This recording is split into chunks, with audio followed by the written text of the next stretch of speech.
From Omaha, Nebraska to New York City. From planet Earth to extraterrestrial life in space. A podcast with no equal, engaged in unconventional warfare through your speakers and headphones. This is a show about embracing the suck, conquering your demons, and finding God in the face of adversity. Chris Tonto Peranto. Twitch is on. Motherfucker, I'm gonna shoot you in the face. Ian Scotto. You know, Ian and I have been dating for a long time. You are now tuned into the Battleline Podcast.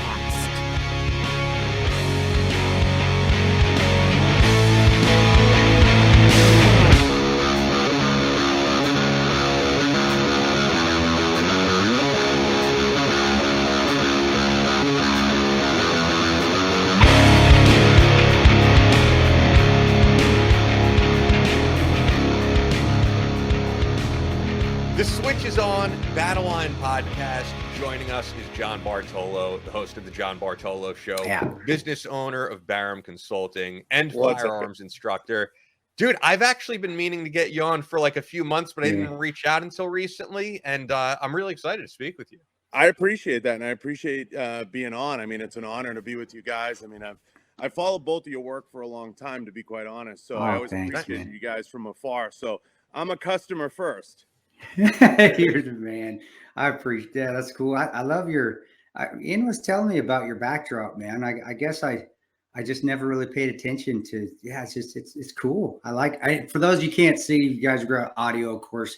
He's just got a good gun / Black & Decker background and behind him, and it's pretty cool. I do like that. I mean, we had the luxury when we started the show of having some great sponsors and great people affiliated with it that really wanted to see us bring kind of the firearms industry to life, which was something that's always been a passion project of mine through the years with all the different companies. Experiential marketing has been a bit of a struggle. As you know, the firearms industry, if you get all those owners together, they could probably screw up anything. I know. So you have to kind of, coach them through it and explain to them that everything doesn't have to be a QVC commercial all the time. We can do some fun stuff and great interactions that can add people to the community. But I will tell you guys, change is coming to the walls. No way. There may not be a competitor coming in. No way. I don't know if anything can compete. What is you've got the banana mag in it. It looks like an AK-47 / M4 hybrid that you got back there. It really does. It looks cool. And then that's a SIG, actually, Chris. That's a. Oh, is that a SIG? Is that so? It's a total SIG build, or is it what other parts? Just a complete 100%. Really? As many of you know, I'm sponsored by SIG's Hour. The show is, and we love having SIG as a brand partner with the show. So yeah, anything SIG makes, I love. Okay, it looks cool. It looks cool, but I don't get going. People that don't follow your show, John, and I'm sure we have a lot of crossover because of the gun industry and mine and Ian's support and my passion for guns. But get in and dude, let's start with chapter 1 and say who you are and what you've been what you do and your background, brother. And it's an honor, Chris, to share my story with you guys, both you and Ian. I had the opportunity very early on in the gun industry to participate in social media as it was starting to come to fruition and it was starting to bubble over. I got out of college at that ripe time, 2004, when everything was kind of starting to come to be. Facebook was still a glint in the eye. Instagram was ways away. So I was kind of, I didn't know what I wanted to do. So like everybody else, I started coaching football at my local high school. And I went to the police academy. I graduated Melita 8 up in Topsfield, Massachusetts, had the option of working reserve and part-time.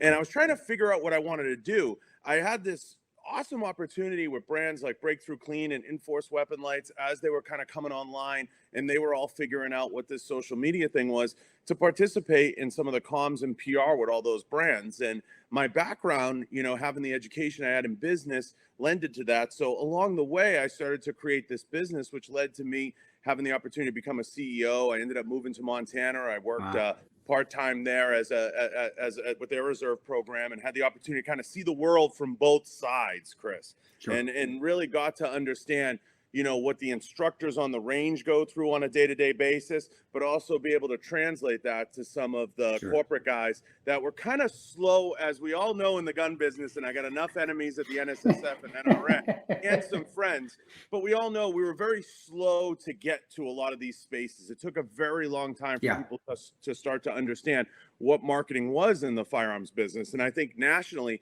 we still get it incredibly wrong. So I wanted to start a show, and I jumped over some points there. I had moved to Las Vegas because I had the opportunity to learn the import-export game from an AK company. So I got to come out here for a year. So I had bounced around the industry and built up this giant breadth of knowledge. And kind of what I like to tell everybody is I got the best on-the-job training anybody could ask for, because we didn't know where it was all going and what was going to happen. So as we're starting all these Instagram pages and social media influencing marketing, everything, I had the opportunity to meet some really cool people. Guys like yourself, guys like JJ Racaza, Max Michelle, as they were starting out, guys like Tony Sentman out, Real World Tactical, Pat McNamara, all these great dudes that I just had to pinch myself from time to time. And I was like, I'm around all these really cool dudes. Along the way, people started to say to me, geez, you should really do a podcast. You should record some of these phone calls. They're pretty good. I go, well, that's wiretapping, but we can do something called a podcast. That may make some sense. And I had, a lot of people know this, don't know this. I had the luxury of working on the Trump campaigns and being a part of the MAGA movement early on. So I had my claws a little differently than everybody in the gun business, as you both know, to have my hands in the political side as well as the mainstream side, as well as the corporate side. So I knew what the button pushers wanted. I could talk to the guys like Chris, guys like Tony Semina, guys like, all these different guys out there that were doing it on the range, which I clearly wasn't. And I could translate a lot of the language they were using to the executives to say, guys, this is the way it's going. You have to support these guys. And I've always been an advocate of the instructors and the shooters, because I think they're the blood of the industry. Without them in the FFLs, we're lost. And I've been saying it for a very long time, Ian, as you know, because you follow the podcast. The national media gets the gun debate incredibly wrong. And they totally have the wrong talking points. They have the wrong people at the forefront talking about it. And I had this same conversation with Jack Carr, Chris. And Jack and I have talked about it.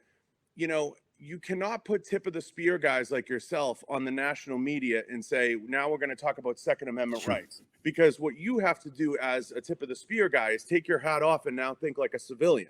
And you have to start to think, what does the gun debate have to do? What aggravates me in the whole thing is the FFLs and the folks that their dollars are affected by this business, the CEOs, those are the strongest voices that we need in the gun debate, without question, to be speaking up. But they're afraid, and they're afraid of getting canceled and never being able to work anywhere else. So they've always relied on the NRA, and the NRA is nowhere to be seen. And they don't value media the way that they should, because it's like a bear shitting in the woods. If we don't see it or smell it, did it happen? And you're right on that. Jack, of course, Jack's tremendous individual. What was his, when you discussed it, because it is hard for the guys at the tip of the spear to talk about it. And I don't want to be out there because we don't want to be part of the political. I don't. I have no interest in I got involved in the political movement for 3 years, and it was probably the worst time of my life. I want no business in it.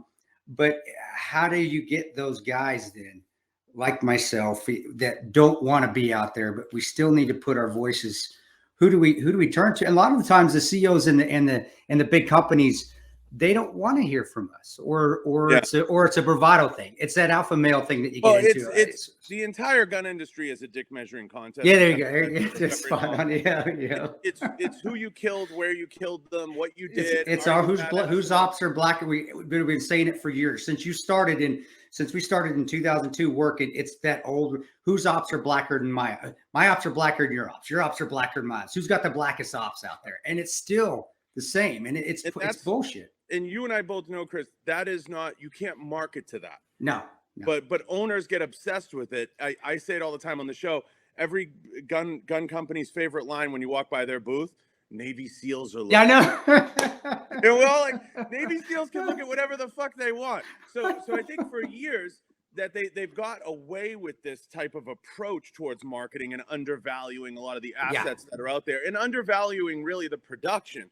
that I think they're starting to understand it. You see brands like Sig Sauer starting to release the FCUs, making the trigger the serialized component. Them starting to get into experiential marketing. Guys like Tom Taylor step into the forefront, saying we need to do things like this or we need to do things like that. And we need to start to look at this stuff. CMMG is launching NFTs and they're diving in. I think if a lot of these brands don't start to look at things like the metaverse, don't start to look at things like experiential marketing and building out something that's special to and unique to their brand, I think they're going to miss the boat. And whether you decide to use a shooting experience or you decide to host a concert, it doesn't matter what it is, but you have to start to take steps towards coveting those that respect and want to work with your brand, while at the same time building an experience. Look at brands like First Form that have done a phenomenal job of doing that. You look at brands like SIG that have been moving that way for quite some time. And their whole booth in and of itself was like an individualized experience. I think we really missed the boat nationally and at the show level in terms of what's really important. And what's really important is helping those FFLs continue to stay open to be able to get us the stuff that we need to do the job that we want to do, whether that's selling guns, marketing guns, building more. But we have to understand where all this comes from. It ends with a button pusher somewhere in Epping, New Hampshire, or somewhere in Tennessee that's pushing a button on a machine. The gun industry, and it's no disrespect, is not representative of the tip of the spear. If the Second Amendment went away tomorrow, Navy SEALs would still have guns. If the Second Amendment went away tomorrow, Marines would still have guns. Why nationally does Tucker Carlson and anybody else continue to say, we have a great spokesperson for the Second Amendment? It's, door gunner so-and-so. I'm not sure what that means. And I do get upset when I start to see representations like that, because we're a better and more of an industry, more robust industry than Hickok 45 taking shots down the range. There's more to it than that. And I think that we don't do a good job capturing that story. A lot of these FFLs, as you know, Chris, they're family-owned businesses. They're struggling to get by. They're constantly getting guns pulled from their list, stuff taken away from them to sell, and they're getting eaten up by the online. But we need those FFLs. Without those FFLs, we can't transfer guns. And that's eventually what they want to come after, that and taxing the ammo, which the ammo debate is a whole nother thing.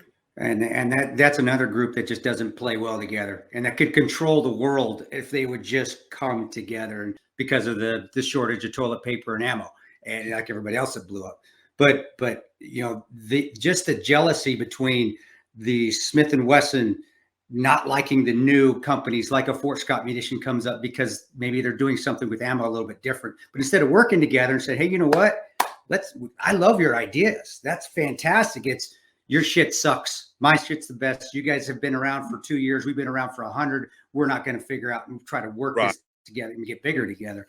And you do see that with some of the firearms companies. Not as much though. You're right. You don't see it as much because of the specialization of guns. Just like I said, with that SIG gun in the back, it's no longer just black rifles. It's, man, we can build something. I mean, I got Tano's toolboxes. I think they're the coolest, and some of them are uglier than shit. I got one that's just disgustingly ugly, but it's like, man, that is mine right there. That is what I want to make, something special that's a little different, little off. Yes, it's not for everybody, but it's something that's different. And as far as the guns go, if we could continue to do that and make the different specialized cool stuff and not just the standard, I don't know. HTX is a great example. I agree.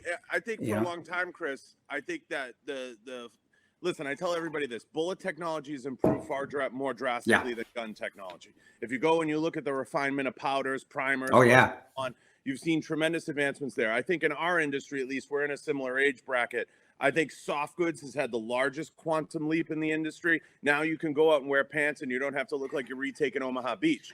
So you look a little bit better and you kind of have, your shit together a little bit. You can put a backpack on and you don't have to look all mobbed out. You don't have to look crazy. So we have made some advancements. And I think the brands are starting to understand brand power. They're starting to understand how to treat influencers, but it's been a long road since 2004 to 2022 as we kind of come forward. But I agree with you. A lot of the technology in firearms hasn't changed. We got polymer, we have striker fire. SIG finally came around with a great striker fire product in the P series, so they got online. We saw it with SIG in the M&P series. We saw it with, obviously, Glock going back to 1981, finally getting that brick to at least have a little bit of shape to it. But all of them are starting to kind of come together. And then you still have the Gucci products out there, the Kimbers, the Pearly Grip stuff that people like, and that stuff's all great.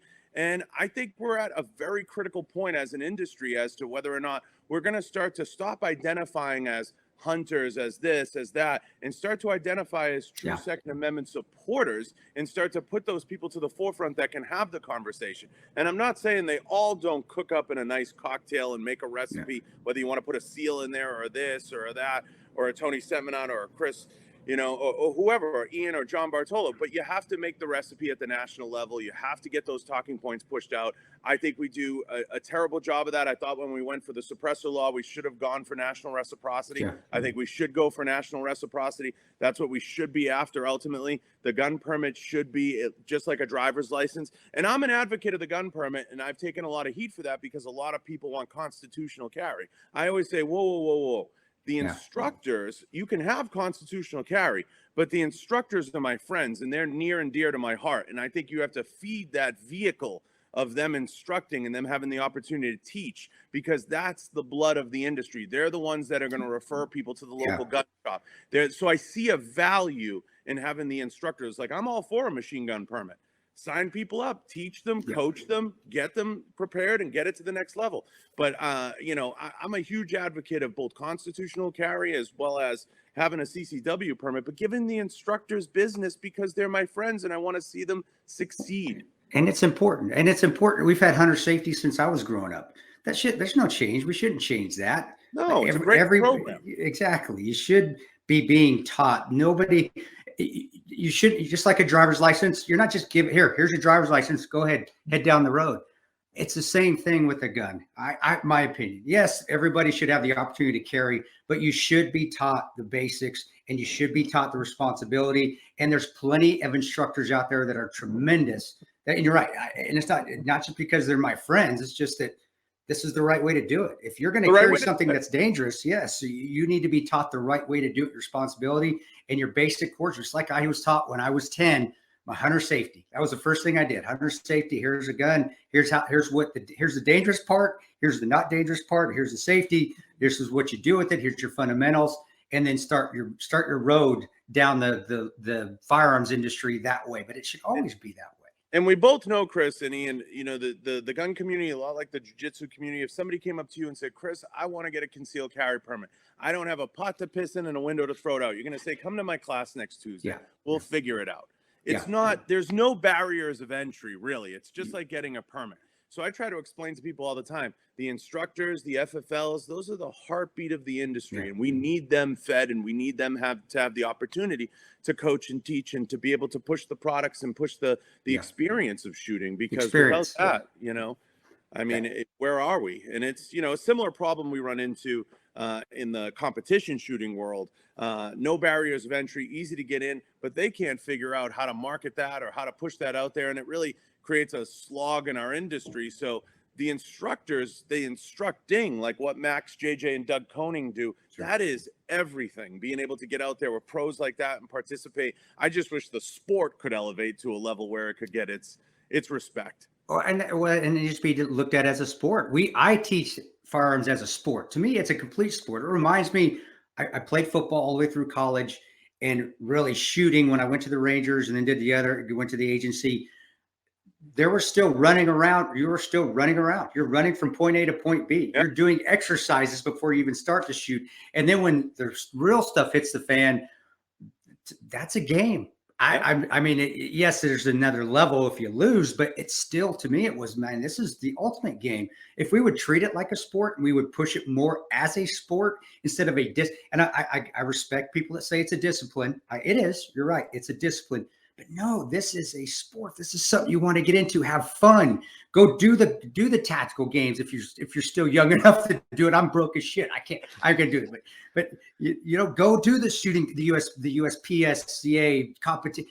That's fun. That's I think there's tremendous opportunity in and around the professional shooting experience, whether it's IDPA, IPSC, all the different, and I don't want to leave any out, all the different leagues out there, to not only gain exposure, but also create an experience. But if you look at a lot of things that hurt it, not having the score on the screen, not having the ability to have that confessional experience after each round and have somebody kind of do a debrief and talk you through it, like you'd see on shows like Real World or you'd see on like Road Rules.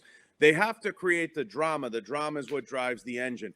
NFL had a huge quantum leap when it was able to put the score on the board and the down and distance. So I think those sports need to take a hard look inside, but you have to look at the industry as a whole. They don't value media. Even the leadership does not truly value media. You've been around this industry, Chris. You walk around, they want to say, hey, Chris, we'll send you a knife. And you're like, send me a knife. How's that?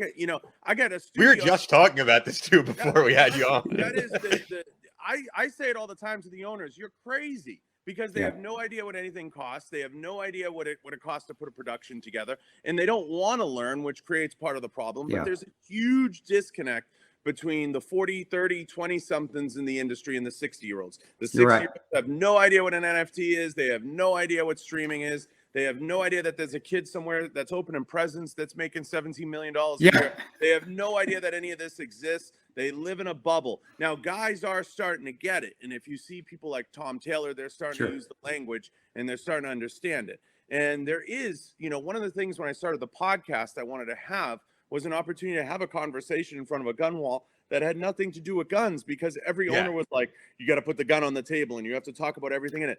Chris, you've been around this game a long time. The AR-15 technology has not changed. It's not changed an inch. Nothing. You walk around this industry and everybody's like, look at this rail. It's the latest.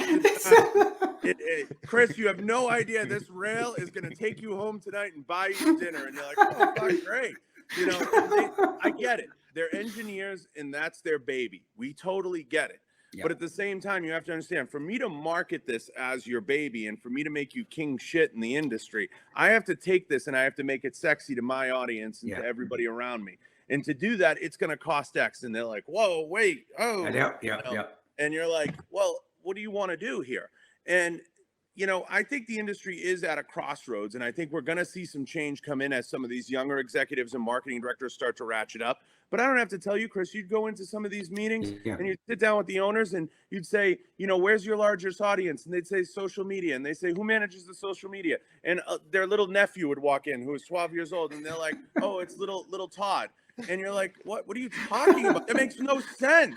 No. This audience gets the youngest and lowest paid on the totem pole, and you value his opinion the least. I think sense in any business. I think we've kind of, I'm not an influencer. I will punch anybody in the face that calls me an influencer. I fucking hate that. But I think we've done it to ourselves a little bit. I think some of us out there, now I know when I first came in, I was getting paid to be a brand ambassador. I was one of the few that was getting paid there. I didn't realize that that wasn't the norm. I thought, well, wait a second. These guys have served. They fought for their country. They've been busting their ass. Nobody's getting paid because everybody wanted to get paid with the knife or wanted to get paid with a gun. And over time, we have done that to ourselves that we are willing to get paid with stuff. It was like I'm a big Marvel comic. I'm a geek. I'm like Daredevil. We're getting paid with Fluke. I'm getting paid with food and fish and shit like that. It's like, wait a second. No, that's awesome, man. But more influencers come out there and are willing to take stuff from companies instead of actually getting paid is where we are having issues with the influencers in the industry.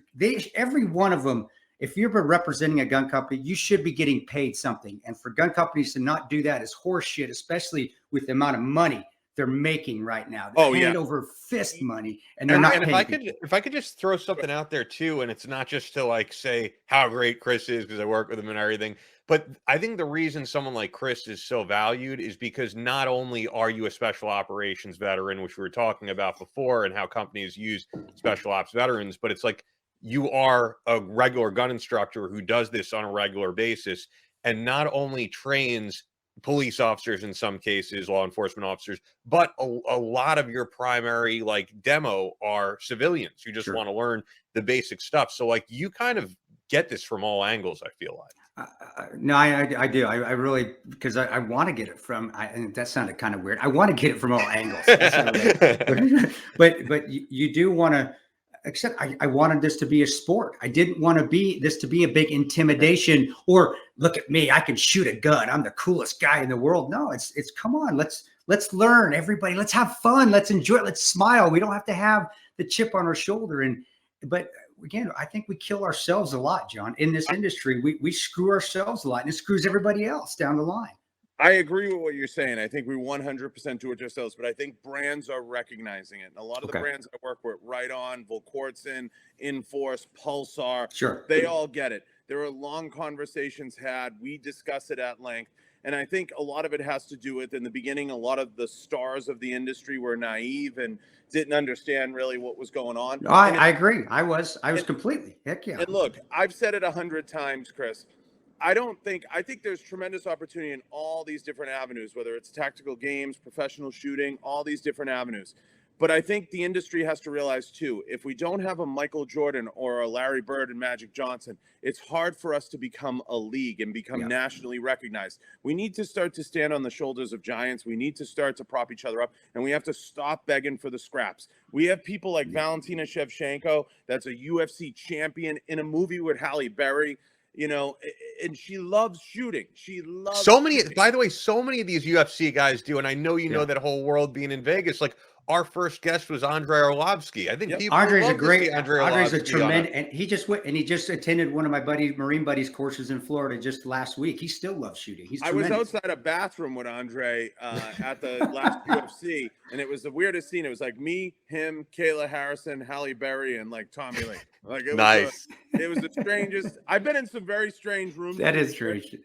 You know, I've had the luxury of going to a lot of weird places, and that's kind of what led to the podcast. That's Vegas, though, right? Like, I mean, you know, so oddly enough, one of the best pictures that sits in my office is a picture of Exhibit jumping in the back. No people saw it and they were like, "Was he on the show?" And I'm like, "No, he just came by to hang out." So, you know, well, I saw that you had some stuff. Like, is Exhibit a firearms guy? Because I think a lot of people. Yeah, actually, he's shooting. Him and Snoop Dogg actually both are. And I think people would be surprised by this. I think a lot of guys. It is true. Like in other industries are into this whole thing and they're not being shown as much. Like, I was at SHOT Show one year. And I saw Karl Malone. I was like, I didn't know Karl Malone. No, huge. Karl Malone's a huge shoot. He's a Ted Nugent. I mean, that dude, just like he is a hunting son of a Louisiana hunter. He's huge hunter. We don't embrace these guys coming into the industry as we should. Like, imagine a Valentina Shevchenko standing next to a Chuck Norris at a Glock booth. That would add so much star power and so much. But we get very close-minded in this industry where we're like, you brought it up earlier, Ted Nugent. Now, who doesn't love Ted Nugent? But he's 100, and who remembers anything he's ever sung? Can you name? Chris. Can you name one song beyond? Oh, you got Cat Scratch Fever. That's it. That's what I remember. You can't disrespect Nugent's catalog, though. Nugent does have a great catalog. Yeah, I love Ted, and I think he's a beacon. But give him some help. Give him you're some right. support. Well, but there are other young guys, because we've had on the show, you know, Phil Labonte from All That Remains, who also owns his own gun store, big Second Amendment guy. So I think that stuff is happening. I think one of the big problems is, and you're talking about the whole social media thing, and the reason these companies need together and podcasts like ours need to come together is because we're all like a tiny group of people fighting this giant system. I even see it from what we do. I mean, like, our show really doesn't get political. I don't think we're that controversial of a show, but then I'll go on Instagram or something and I'll notice that we'll put up just an ad for Fort Scott Munitions and we'll get flagged for selling firearms. And it's like, we're not selling firearms. And then all of a sudden you notice like your reach drops and everything drops. And like, we're fighting this entire system. So we really do need to come together as just anyone who supports the Second Amendment and support each other. I think we're a great industry. I think guys like Chris and yourself are great people. Lead with the people and let the product speak for itself. Yeah. When you tune into a Pepsi commercial, you see Britney Spears dancing around on a stage, and then it cuts to a scene of someone drinking a Pepsi. Lead with the people. And the owners have to get out of their head that everything has to be, you know, a QVC commercial. Like, hey, look at this. You know, we put the mag release right here this year, Chris. Like, why wouldn't you? I mean, we moved it from here to here. Game changer. I know. Like, I don't think that they understand operationally. Do you think, though, again, it comes down to money? I still think it comes down to where they are the daddy warbucks. They cannot let go of that million, even though they've got 5 gazillion over here. We can't do that. hey, we've been doing this for free forever. Let's keep doing it. If it's like, not broken, don't fix it, sort of thing. It's like the ammo crisis, okay, is a great example of that, okay? Everybody knows what happened with the ammo situation, but you have people like Corleone Noir that don't have any idea what they're talking about, and they go on specials and they walk around, facilities, and they say hunters caused the shortage or preppers. We have enough ammunition manufacturing to outfit an entire army, and if people think for 1 second that the shortage was due to that, we all know what it was. Sig Sauer drove up the bid on Vista, created a quagmire, and Vista shut down its components, giving it to smaller ammo companies like the one you're working with, Chris. That's exactly what went on. Along the way, they all incrementally, Federal, Winchester, everybody raised prices. So what do you think Sig's going to do? They're going to double down and come back with cheaper ammo, and they're going to flood the market with cheap ammo and try to gobble market share. It's money. That's what drives it. That's guys like John that need to be out there. I can't talk as eloquently on the business side, but you hit the nail on the head. I mean, you're right on it. You're like, hey, it was business that did it, and what can we do to stop that? Well, maybe that's something we can talk about right now. Is the ammo companies, are they ever going to get caught back up? I think we're definitely in a new normal of ammo manufacturing. From what everybody's been telling me and the feedback I've been getting from people in the industry, I think people have to understand what their manufacturing capability needs to be. They obviously can't rely on primers from Vista or from some of the because I have a simple question. If people think I'm lying about the ammo situation or I'm making this up or just trying to sound, no, you're not. I would gladly ask Vista or any of the brands affiliated with it, how many primers did you sell in 2019 versus 2020 as OEM? Why the difference? We both know it was less, but why the difference? And there you're going to get your answer. So everybody's starting to bring primers in-house. Do I think it'll come back and there'll be mid and lower players? There has to be always to balance out ammo prices, but the ammo prices are high now because they can make them high and they can control the market. So you have smaller players like Hornady, but you're still going to have them. And Hornady's a huge player. Don't get me wrong.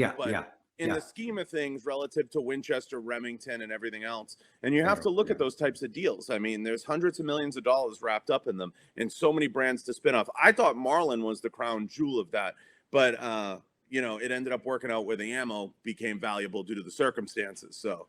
Well, and that's where, I agree with you. I maybe come back, or maybe it'll even out. I'm happy with who I'm with. We love Fort Scott, and they're a tremendous sponsor. That is one company, though, that actually has put their money where their mouth is. They haven't just yes, they give me a good chunk. They give me a lot of ammo to teach with, but they also sponsor our podcast. So it's one of the few companies that we've been around and they sponsor us what now for 2 years, Ian? Yeah, since we started. That is actually 11/11/2019. One of our main that is not only, hey, give me ammo to use, which, that's like giving you 50-cent pieces nowadays, but they also pay. They also say, hey, here. And I'll say, they do pay for our podcast and they sponsor it. And why we're helping them, they're helping us. Isn't that how it's supposed to be? What I come back to you guys is production value, right? To anybody out there that's listening and saying, oh, we want millions of dollars. Listen, you're not going to make millions of dollars of the gun industry. I'll dispel that rumor right now. It's not going to happen. But there is a real cost in what we're trying to do by doing things like podcasting, doing things like streaming that all have an inherent cost. Microphones cost money. Computers cost money. We're trying to up the production value of the industry, and we're trying to take the industry with us. The NSSF and NRA and all the different orgs stopped valuing that and stopped placing a value on that. We saw NRA TV go by the wayside through Ackerman McQueen. Yeah, shit. So we were left with nothing. So, we're kind of picking up the pieces as the civilians in this case, not necessarily working in the industry anymore, even though we do consult in a roundabout way. We're stuck picking up the pieces to enhance that media experience for everybody that wants to be exposed to it and build and generate an audience for these brands, because they don't place as much of a value on it to bring it in-house, though they are. They're starting to now because they're starting to get it. And I've said it 100 times. If the NRA or NSSF wanted the show or wanted to air it on one of their streaming, I'd give it to them for free. It's not a question. They haven't even called. They haven't even written. I've had some of the most powerful people in any industry on this show. And I've had one of them reach out to ask for a clip or to even bother. I've offered to give free memberships to all the people that come on the show. I've not got a response. Wow. It's kind of, it's interesting that you say that, because I do notice that with us too, in that, I previously started a podcast with my friend Brandon, who's still doing Appetite for Distortion, which is it was centered around Guns N' Roses and rock music and that type of stuff. But so he recently had Dave Navarro on, and Dave Navarro spoke about how he would have been in Guns N' Roses if not for his drug issues, and it was a great clip. And it got passed around to all these rock sites, Blabbermouth, Yahoo News, and I don't see stuff getting picked up from shows like ours as much. There's like a rock community that supports each other.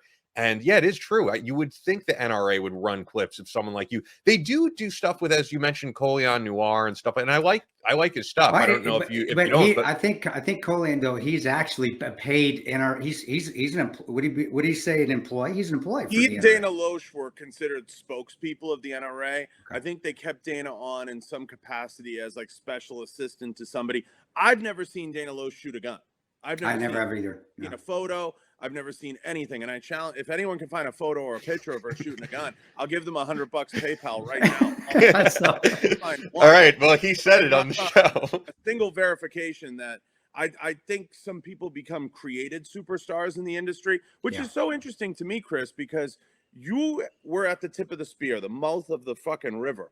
And you've seen it all. And I have the most respect for that. Thank you, bro. And we're in such a cockstrong industry that we anoint these widgets. It's insane.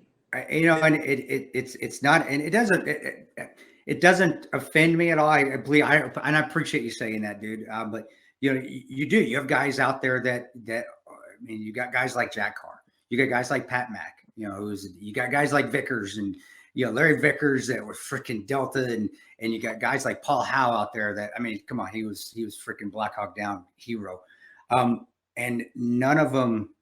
I mean, I don't know if they're out there as much as you would. You're right, like a Colin Noir or Dana Loesch. And why? Not that they're not. I know both of them, and I've been on Dana. She's the nicest person in the world. Not to say anything bad about her character, but why? And Chris, where did that come from? Why not somebody that actually cashed a check in the industry? I know for such an industry that's so dependent on how legitimate you are. Yeah. I actually worked in the business, cashed a check, had employees. Where so that doesn't make any sense. That doesn't make any fucking sense, and so it pisses me off. It's actually why I'm not a big fan of the NRA. I'm a member, and I'm a lifetime member. And I think we all are. Sure, yeah. We all. That's what kills me too. Is all of us, even though that is probably one of the most populous organizations, in my opinion. Well, it's very inbred. There you go. But we still show loyalty to it because of the Second Amendment, not because of the NRA, but because we believe in the Second Amendment. We still, as a group, know that this is still probably one of the best protections to keep our Second Amendment rights, is to be part of a inbred, pompous organization that really shits on the people that they shouldn't. It's also all you really have, because you have like super PACs run by like one of the richest men in the world, Michael Bloomberg, trying to fight that. And so like you need I hate super PACs in general, but it's like you need a super PAC to fight these multi-billionaires who are going to do everything to tear down the Second Amendment.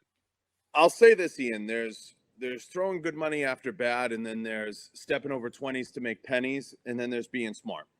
So Neil Curry and I at Ready Gunner had a conversation once about this. Neil's a friend. I love him. He's second ranger bet. Neil and his tremendous. Neil's a good. He's one of the anomaly rangers that is actually really big.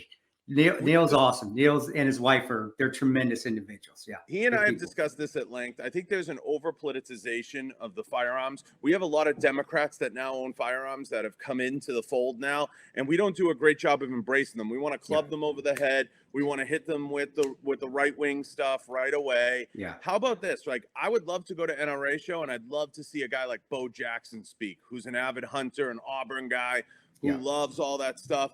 I'd love to see some different and unique steps in the community. I want to see the community grow. We all want to see it expand. The NRA and NSSF and all these entities are the entities we were handed. When I say they're inbred, Jason we met's a very good friend of mine. He's the head of NRA Isla. He's a great guy. I'm trying to get him out here to go to a fight and I'm just trying to reason with them. I'm begging them, hey, support shows like yours, support shows like mine. We'll give guests free memberships, whatever we can do. But if you don't use us, we can't help you. We're a gun that's loaded on the wall. Your best option and you don't want to pick it up and use it, and you still want to grab that old musket. You grab that musket. I'm going to use this old fucking musket. They're looking around for Ted Nugent. That's it. I wanted to ask you about the show itself, because I think the really interesting thing about your podcast is I don't know if this was strategically done by you being in Vegas, but it's like LA has a ton of podcasts, New York too, not as much right now because there's stuff going on. When Joe Rogan moved to Austin, I feel like everybody moved to Austin who has a podcast, and they thought they were going to be the next Joe Rogan. But the thing is, I think because you're in Vegas and because people come from the UFC, you've been getting this like amazing guest list of people, whether it's like Buck Sexton, who I know, Dana White, president of the UFC, or Donald Trump Jr. And I think there's something about you being in Vegas and the whole cool layout of your show that people are like, if I'm in Vegas, I'm going to go on that show. And like, you've been getting a really phenomenal guest list, I have to say. Yeah. I mean, I don't know if there's a question in that, but I'll say, it's location. Yeah. Always going to come back to that. There was some strategy involved in it when I was driving from the Indianapolis NRA show, if you remember when that was, to Miami to take some time off. I was just going to hang out with Tony, Real World Tactical. We were just going to chill. I was going to help Eric Navarro out with Breakthrough. I really didn't have a plan. I said, I'm going to Airbnb. We're going to do some fishing. I'm going to figure it out. Because I had just come off 3 years of being hard in the industry and, running a company, and I was tired. I got the call to come out to Vegas, and it was a side of the industry I was really interested in that I hadn't participated in, which was the AK side, which, as you both know, is like a whole different ball game. So completely, I got to get some insight into that and work with a great brand, and I got to learn a little bit of the wholesale and retail side of it because they had some sub brands, and they said, we built a studio, but we don't have anyone to do a show. I said, I happen to have a show. So I had interviewed Colby Covington, so I'll get to kind of the star power behind it. And I had already had a relationship with Don. We had, me, Don, and Kim have been friends for a while, working on the campaigns. And, I've had the luxury of his friendship and him visiting me at every stop and being able to walk shows with him and understand the political side of the issues and the things that he's passionate about. And we became, great friends because of it. And, I've enjoyed hearing all these different sides of it through the years. Guys like Chris, guys like Tony, guys like Pat, guys like Dom, everybody out there, and just take them all, kind of file them into my head and come up with a formula that I thought made some sense. And that's what led to the, people saying to me, you're on the phone with all these really cool people. Why don't you make a show out of it? So when I finally got to the point where I was going to build the studio and I was going to do this, and we have over 2,000 square feet, it's amazing in here. People love it. Wow. We're going to be rebuilding the bar with Dana White's Howler Head. I wanted to create an atmosphere for people who have a desire in life, that this will resonate with you guys, that want to be more capable, whether it's more trained, whether it's martial arts, whether it's shooting, whether it's bodybuilding, whether it's powerlifting, whether it's being the best in your industry. If you have a desire to be a more capable human, I think there's a premium on that right now. And I think our biggest tie-in to take firearms from probably the back alleys and the Shriners conventions and take it to the forefront is we have to have a less invasive conversation about the things we're passionate about. Now, I mean, I'm really close to having some great breakthroughs. I'm working on getting Tulsi Gabbard on, and as you know, I want to get Tulsi Gabbard on. Yeah, she's great. Start getting presidential candidates. I don't have to tell you, Bobby Kennedy's coming on, Robert Kennedy. That'd be awesome.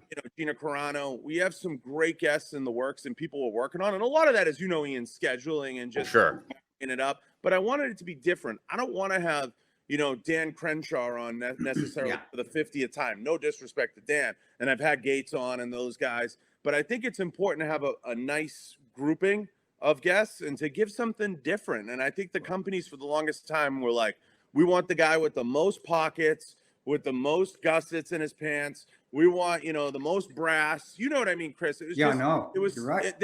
How about getting the regular person on that, like Dana White was on this show. He's a huge, you go in his office, he's got melee weapons everywhere. He's got swords. I mean, his office is like a city. I could tell that story, but, I think, people have to understand the folks in combat sports are our friends. The folks in the shooting sports are our friends. The civilian gun owners are our friends. The hunters are our friends. Anybody who has a desire to be more capable is going to want to, at some point in their life, shoot a firearm or own a firearm. Either we're going to win them over as fans of the industry and as advocates, or we're not.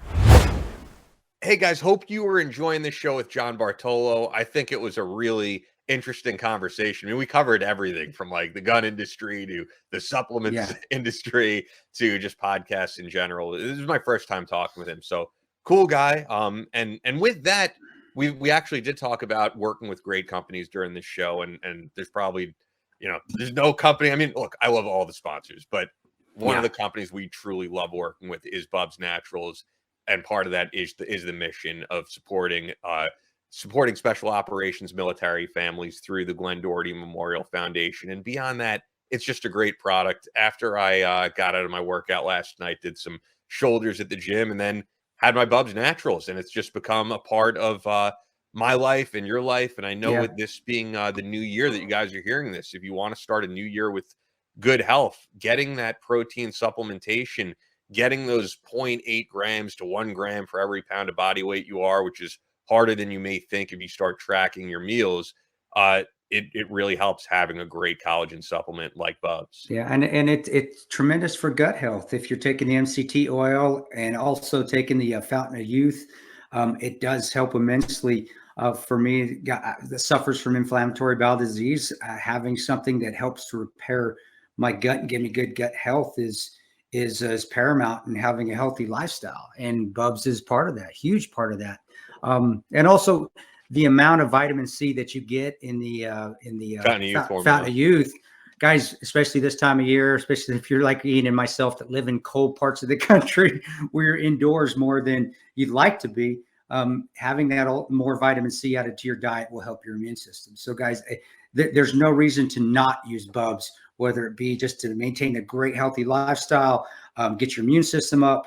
Inflammatory bowel disease sufferers is tremendous at MCT oil, and also the protein to help build and maintain muscle. I'm almost 51 now, and I need that. I need that extra oomph that only Bubs can give me. I've tried other protein, and it hurts my stomach. This is the only one that doesn't, and it does help me maintain and also build muscle mass. So tremendous, and Ian can tell you from his experiences as well. So you got to try Bubs, and collagen is the way to go as far as protein is nowadays. Yeah, not to mention if you're taking some other form of protein, if you're taking whey or something like that, it's it's good for you if it works for you, but it doesn't help with joints and all that type of stuff in recovery. And we're hearing that from so many guys who do have issues with joints and those types of things that Bubs has really helped them with. So check them out. I mean, as well as they should say, grass-fed, single source. It's just very clean protein. BubsNaturals.com. Use the promo code Battleline for 20% off. That's exclusive to us. So I know you've been seeing Bubs everywhere you're going, places like Vitamin Shop, but you're going to get the best deal through us when you go to BubsNaturals.com and use the promo code Battleline and support our show. Also, of course, we do talk guns and ammo this show. And we did talk pretty in depth about how Fort Scott Munitions is the best ammo on the market. Fort Scott Munitions is a manufacturer of multi-federal patented solid copper and brass CNC spun ammunition. It's designed to tumble upon impact in soft tissue, leaving devastating wound channels for faster bleed out and quicker incapacitation. This ammunition was originally developed to innovate and improve on the standard of military-grade ammunition design. It was found that not only did the TUI ammunition outperform competitors in the self-defense industry, but it quickly became apparent that it would be a top contender for hunters alike. With the ammunition being CNC spun, the tolerances are some of the tightest on the market, ensuring that you receive the same results with each pull of the trigger. Now, whenever you're out there on the range, whenever you're doing shooting instruction classes, this is what you use exclusively. Yeah, it's exclusive. It's the best ammo on the planet. It's going to be the most accurate.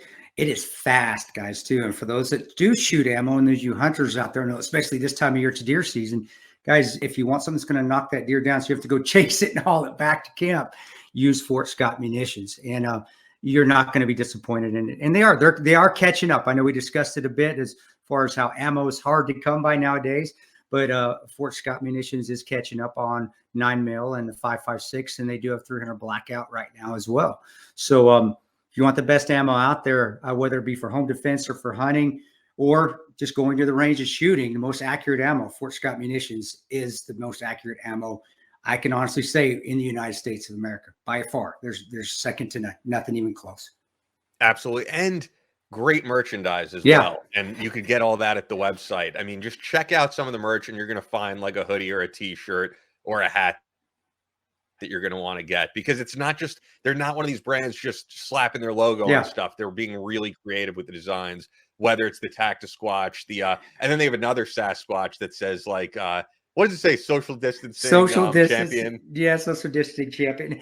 Because we're based right off the, we're right on the Ozarks National Forest, Mark Twain National Forest. We're on the border of Missouri and Arkansas and Kansas. We have the skunk ape out here, which is Sasquatch.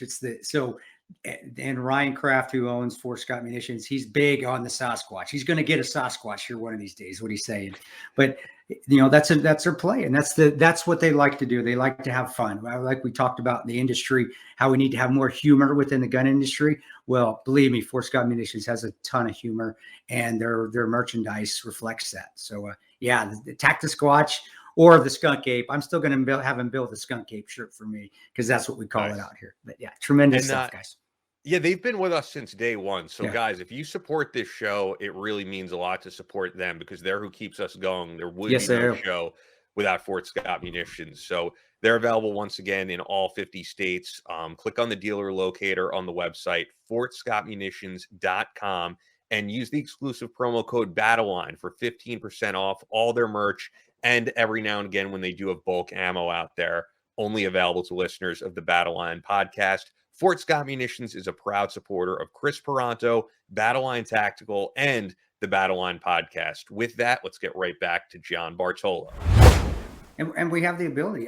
Speaking of, I was watching music videos just a few days ago, and there was a huge gun video, and I didn't know this, and I must have forgotten, but Post Malone and The Weeknd. It was huge gun video. I'm like, oh my gosh. And honestly, Post Malone looked like he could handle himself. Mm-hmm. Holy shit. You have this. It helped me out here. He's still probably one of the mecca I would say comes to entertainment. Yeah. Why are we not having a Post Malone or The Weeknd, who is also on there? Why are they not on the gun shows? That to me is just full on retarded, to not have the people at that pinnacle talking about guns, and because obviously they support them from what I'm looking at. We all know the answer to that, Chris, and that's the big thing is the NRA doesn't like. I flat out had conversations with them. I said, do you guys want to come to town, and do you want to sit with someone like a Dana White? Is there value in that, right? Yeah. Is there value in that? And you get back crickets. Why? Because they don't want to acknowledge you or help you. There's a weird, like, my dick is this big, your dick is that big. It's there, though. That's what pisses me off. I'm trying to open the door here, guys. I'm trying, but instead we beg for the scraps. And it's the same reason we have, we don't have Valentina in an event. We have some guy who's been retired for 30 years, or someone who's irrelevant, or we have we beg for the scraps at the end of the table. And that's what the industry does all the time. Why is Ted Nugent on everything and everywhere in the gun industry? He's easy. You call him, he says yes. Yeah. And he's going to go off the filter on a right wing rant, which and I even thought, and back when Chuck Norris got picked, and I love Chuck. Come on, who doesn't love Chuck Norris? But even then, the dude, what was he, 80 when he got signed on to be Glock's? Yep. And now we still got Chuck Norris out there. But he is a complete he's not going to bring anybody new into the industry. He's going to solidify the people that we have, but we're not bringing anybody in with doing a Chuck Norris interview. It's not going to happen. I think this may change people's opinion of Glock. Originally, back before, I was always going to end up with Sig Sauer. Valentina had asked me, she wanted to talk to Glock. Do you know not one person in Glock, and this may change people's opinion of Glock, would even call her back? Glock has asked me twice. I've been on the list twice to boss. I got beat by Chuck Norris once, which was fine, but I still have not even got we're going to send you free guns. We're going to send you free stuff. I haven't seen they can't even send me a $300 freaking remote control starter it's just ridiculous. Their marketing consists of no marketing. Yeah. And they do, they have a great stable of shooters. Michelle's a friend. I consider all of them friends. I love them all. And you know, I've had all three of them on the show. I'm probably one of the few shows out there that's had all three Glock shooters, all three SIG shooters. I don't know another one out there that's had all three, and Doug Koning. So I've had probably everyone relevant. I see it as no one wants to acknowledge anyone else helping them. It's very strange. It's a very ego is an interesting thing, guys. Ego affects a lot of people when it comes to relationships, and I've been lucky to curve the ego enough to be able to form some great relationships, because I think if we all work together, and Chris is successful, and Tony and Pat, anybody out there, I can be successful. But there's not a lot of people that share that, and there's a lot of bitter people. This industry is full of people that haven't been hugged enough as children. It's the truth. You're spot on. It is the ego. You see it at the shot. That's why I hate going to SHOT Show. Ian, I even complained to Ian, man. He's like, I'm getting ready to go. I'm excited. He's excited. I've been going a few years. So. And I'm like, God, I do not want to go to that shit show again and walk around like my dick at the. Hey, to be fair though, 2 years ago at the last one, you came back and you were like, you know what? I did, but it's because I took my wife to that one. That one I actually took my wife, so it was more of a go do your thing, go stand at that fucking booth for 2 hours, and then go out and have a good time with my wife. But you're right, Ian. I have to be careful what I say about SHOT Show in specific, because the NSSF will get all bitter. I've already had to be on phone calls, and I love Larry and I love them. There's nothing not to love about those guys. We've begged them to change the format. I would love to see Upstairs become more relevant, see more speaking engagements that actually pull in somebody like Chris, somebody like the executives from the industry, like the Tom Taylor, because I think that's where the power is. The power is in Ian and I being able to go up there and maybe moderate a segment, maybe participate in that. Would be awesome. I would love that. I mean, you think of what like Comic-Con looks like if you made it more like that. And I've never been to Comic-Con, but now, just from the videos I see, you could make it like a Comic-Con. We do have a tactic isn't in Minnesota. Isn't there a tactical con, or if they call it something? SWAT Roundup. No, that's another dick here. My biggest dick on the floor. I wish I could remember what it was called. But I agree though. I agree with Ian in saying that. Yeah, you've got, all the speaking events that I've done. The ones that have always been the best have been the IT ones. The ones there, because there's no bravado. They're just there to have fun. And they're tremendous. And I walk into these things and I get more motivated to speak at an event with IT people, because the beach balls are flowing around. I mean, this is a freaking convention and they're just going crazy for IT stuff. Yeah. I'm like, why can't we do that? I look at it like, man, and then I go to the NRA or SHOT Show and it's, hey, my dick's 5.5 inches. What's yours? 4? Yeah, fuck you. I'm better. It's and a whole bunch of guys hanging on a booth saying, "Look at my rail." Exactly. Yeah. Or see this pouch. This is the greatest pouch ever designed in the history of pouches. And if you've been in this industry, and I have a warehouse full of it. I've seen it all. I've seen everything. Okay. I know about guns that are sitting in safes at companies that don't exist. So you've seen everything out there, And you struggle with the whole notion of like, why is this so hard for some people to just set aside and say, I appeal to any marketing people that are left at the NRA or NSSF, and I know you guys too, use us. We're here. We want to participate, but you have to design a path. And if you don't design a path, we're going to continue to take things like my show mainstream, and eventually people will say, didn't they start out in the gun industry, and you end up abandoning them? Or you have to walk away from them because they just refuse to listen or embrace any part of anything you're saying. And that's really the saddest part of the story. And we are giving them, you are giving them, John, options right now. It's like, here, you got it for free. You got nothing. Here you go. You guys want shit for free anyway. So here you go. But you're not going to use it. I know Ian would do this too. If they offered it to me, I would take a room for an entire day upstairs at SHOT. And I would build out the events in that room, and I would stream it and take the content, and I would make more money doing that than any other room in that building that they're using it for, or generate and more media and more content that they could utilize and cut up into clips and use than they've had at any point in there, even under Ackerman McQueen. I know you would, dude. And it's easy to do. If I went up there and filmed, or Ian went up there and filmed 6 or 8 hours, Ian's brain's spinning now. He's thinking about it. 6 or 8 hours, and then I had my guys chop that all up. You'd have endless content that you could stream, and they could make that into something. Well, it's a shame that they don't do it. But on the other side, it's wonderful seeing like yourself, John, and other podcasts out there. This the layman, the simple man, is bringing it together and continually fighting for our Second Amendment rights and doing it the right way. And then again, it gives us an opportunity here to sit here. And I love talking to you about this because I don't want to be that bitter guy. And you know, and I'm not. I maybe at one point was. I'm not anymore.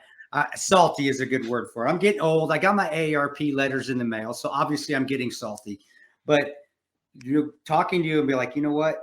Okay, he's right. That's what I thought was going on. I said maybe I'm being right. Let's give him a benefit of the doubt. But talking to you, and you're an expert in business. You are a freaking subject matter expert and you saying this still, it at least validates that.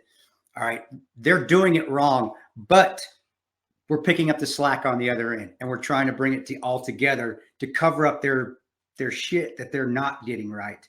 And it makes me feel good. It really does. It makes me feel good that guys like yourself are out there just killing it. All I can attest to, Chris, is that I'm probably an expert in bullshit. I sniff it out from a mile away, and I offer any of the points that I make on my show or here. Anybody's welcome to challenge them. But I think what was missing in this industry is that healthy discord of maybe Ian saying to me, John, I don't agree with that assessment. This is what I see. And being able to have a conversation. It seems to me in the industry before I know I came on the scene, guys like Ian and everything else that are starting to create a little bit of that conversation, that they just wanted us to say, no, just support unequivocally. Don't question, don't ask. Yeah. Well, that's not how it works. We want to support. We want to be a part. I don't think you're salty or a curmudgeon if you're trying to find a path away. If you're trying to find a path to be successful, all we're offering is our input. That's it. Yep. And our resources. But if you don't want to take them, then that's fine too. We'll go on down the road. But you can't have the bitterness and you can't be angry because we're trying. And that's what I love that you said right there, man, is that, hey, we're offering it to you. If you don't want it, thanks. We're gonna keep moving forward tomorrow. Free. Yeah. Dude, but the show, absolutely. I mean, look, the show is doing great regardless, and I think people need to check it out. You know what I wanted to ask you about? This is completely unrelated to what we usually do here, and Chris won't even really know what I'm talking about, so I'll get the audience up to speed. The way that I actually discovered you was not like the Dana White interview or Donald Trump Jr. I actually came across the PJ Braun interview. And for those who don't know, so PJ Braun is a former bodybuilder, owns Blackstone Labs. And it seems like he was an old friend of yours because it was just a great interview between you guys. So that's how I discovered the show. I didn't even know you were in the firearms industry necessarily. And I was like, this is great.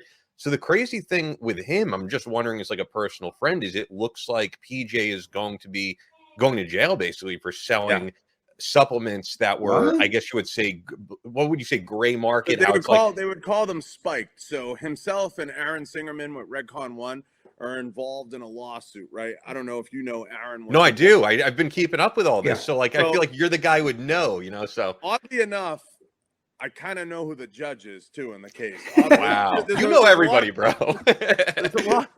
There's a lot of weird wrinkles. Okay. So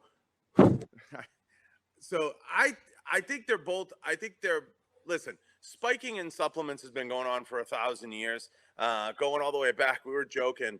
I don't know if you remember Ultimate Orange. They used to say it was in it. There's been spiking going on in supplements forever.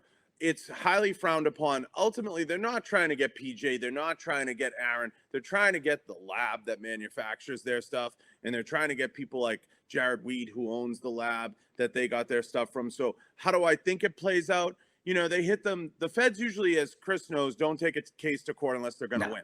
So they had something like 50 counts on them. I think they're going to get something out of it. I think Aaron, because you see all his political entanglements and who he's hanging out with, he was trying to get a pardon. I think there was a rumor out there that he was trying to do that or lobbying for that. I could have told him that was never going to happen. Yeah, no way. No chance of that. Chris could have told him that. It doesn't work that way. I mean, to be fair, though, you never know. I mean, like, we had Gary Brugman on the podcast, right? Who was a Border Patrol agent, and he was on the show saying, I'm looking to get a pardon from Trump. And in my head, it was like, it's never going to happen. But and it happened. I think for his, though, in my opinion, Ian, is that it's a different. And it was border control. Yeah. It was border patrol. And that, that's huge. Politically, that's huge. Yeah. Where spiking supplements is not going to help a politician. He was a very unique case, and how he came across even Trump's desk was very unique. And it just kind of by happenstance happened that way. And Chris is 100% right. Him being a federal employee and a lot of the different entanglements with that obviously lent different to the political climate. I think with PJ and Aaron, nothing is beyond the realm of possibility. But I think in that situation, I think they're both going to get hit with something, whether or not it ends up resulting in a multi-million-dollar fine, because feds like money too. They don't necessarily like time, and maybe 5 years of probation or some situation. I don't know, but I think they're both going to get hit with something, and I think that they both know that. I've always said PJ, the reason he's one of my friends, and I like the guy, is he'll survive anything. He's like a cockroach. You can drop a nuclear bomb and he's going to survive. And I like survivors, and he's a guy that finds a way. He embraces what he is. He loves doing the TNA thing. He likes all that stuff. It's fun that he does. Yeah. So, I think he's closer to what you see is what you get. Now, I don't know Aaron as intimately. I know him personally. I could say I don't think either one of them would do well in jail. I think PJ would have the best path and probably would understand what he's doing the most. But, I mean, nowadays in these environments we're in, and Chris knows this, if you're not indicted, you're not invited. So I don't know that even is a problem anymore. So here's the thing, though. I've been like keeping up with the people on YouTube talking about this, and you know how it is with YouTube. Like, there's a million people who will read something, they don't know these guys, but they'll give their comment on it. They got to get the clicks. Like, so I feel like you're an interesting guy to talk to because you actually know these guys. And like the rumor I'm hearing from YouTube is that Aaron Singerman kind of like snitched on someone, and that's why he's getting a lesser sentence than your friend PJ, who it looks like has not spoken. Yeah, I think there's probably some truth to that, knowing the personalities and the players. It wouldn't be beyond the realm of possibility. But to everybody out there that comments and chimes in, I think, Chris, you'd agree. Until you're staring down the barrel of 10 years, I don't want to hear shit from anybody about what gets said and what doesn't get said. I'm not saying go snitch to get a lesser sentence, but who knows what the deal was, who they were trying to get to. Maybe Aaron was first to give up Jared, who was the lab, who was developing it. We don't know. I don't know what he knew and didn't know, but again, you can't even go back through someone's phone and understand those conversations because they were both really, really close at one point. And when something's that close, like it's a husband and wife, either you see a full turn on that person or you don't. And I think Aaron is taking a little bit of a turn on him, but I don't think they're both going to be able to outrun it in any way. If the feds want it, and you haven't done it correctly from the beginning, which obviously they're doing stuff illegally, so they're not doing it correctly. You're going to get caught. You're going to get, if you're doing something illegal and you're going against the feds and you haven't, well, take even just writing books. Look at books, for example. No Easy Day, written by our buddy Matt. Nothing. He didn't do it the right way when he came out with it. He didn't, and the feds, the Navy, came after him and took the proceeds from his book, and we're going to slam him just because he didn't get a clearance lawyer and get it cleared, even though there's absolutely nothing classified in that. Nothing. And to be fair, that's a good comparison because I think PJ is in the same realm in that I don't think PJ necessarily did anything immoral. Like, to be fair, he wasn't selling steroids or anything like that. He wasn't selling bunk supplements that didn't work. From what I know, they basically had ingredients that worked and were like a little bit, is this legal? Is this not legal? And unfortunately, a lot of the times when these sources that they use actually are effective, the FDA is going to ban it. Yeah. And that's what it is. Go ahead, John. No, I was going to say, and if you know the supplement industry, spiking was a very, very common thing. And they would say, Chris, we've all been in those stores, or Ian, they'll hand you this one bottle, they'll hand you this one bottle, they'll say, take both of these together.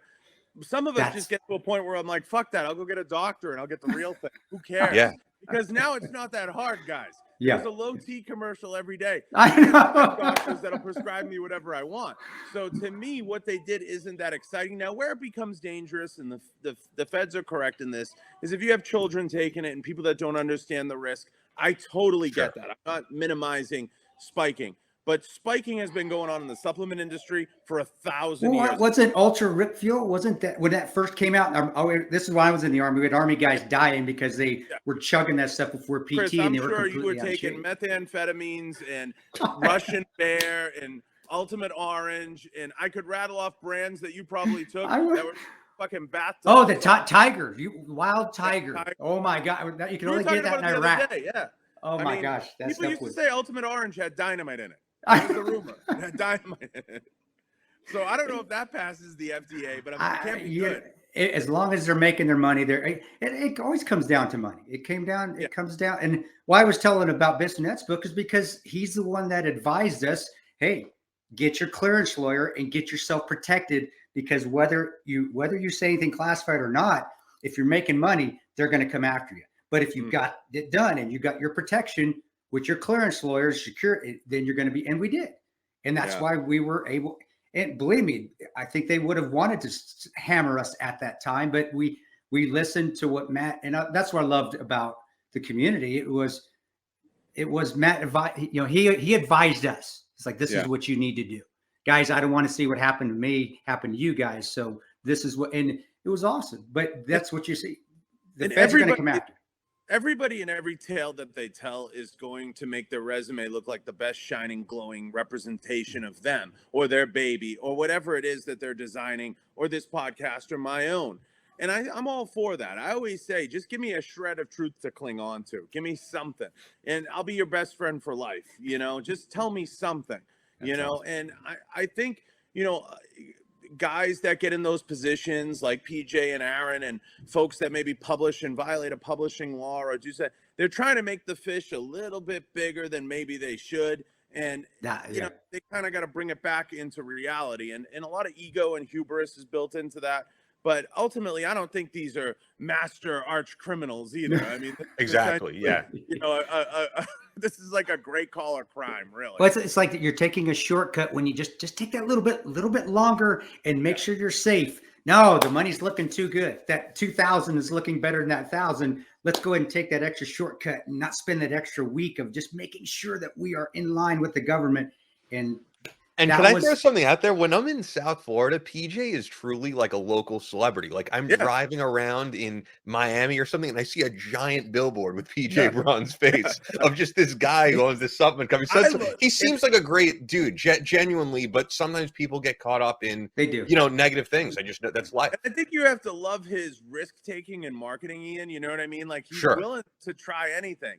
And I was blessed to work with him through the years. And I've always, PJ and I go back to when he lived in Connecticut. We go that far back. So you're talking about him and Aaron, I've probably known PJ longer. But, I think that when you're willing to try and forge into new territory, you always remember the guys. Like I remember coming up, the guys who were in the Recoil magazines, the guys, and even before that, you remember all those guys associated with the brand.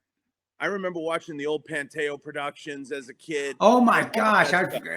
I remember doing that first video I did for what's his face out there at Panteo Productions, and remember the Marine though that was faking the funk and he got busted, and I forgot. Oh shit! Yeah, and I know who you mean. Yeah, I forget his name too. But that Panteo was the only thing back in the day. That was it. If you look at our industry, we've had a lot of failures to morph. Like now in the jiu-jitsu community, they have things like BJJ Fanatics, you know what I mean? And you have the ability to go online and see all this stuff streaming. We have a hard time getting to the end goal and getting to those places as an industry. And we have a hard time kind of growing into ourselves sometimes. But I look at industries like fitness, like what First Form's done, even Redcon and even Blackstone. And there's a lot of similarities. There's a lot of risk taking in the marketing. Obviously, they pump a lot more money into marketing. A lot of them are tied to how much they spend in ad space on Facebook and everything else because they have other luxuries that we don't have in our industry. Very true. Now it's like there's a gun in the ad. Well, you're done. You can't be shown anywhere. It's crazy. That's why I tell every marketing director, stop leading with the gun. Yeah. Use people like Chris, myself, you. Stop leading with the gun. Exactly. The gun will sell itself. You don't need to lead with it. Yeah. What are you going to tell me? You pull the trigger. I It know. goes bang. It's so true. You don't need to. And I don't know if they're ever Chris, I mean, I don't mean to put you on the spot. You must sit there when people are like, look at this rail. And you must be like, really, motherfucker?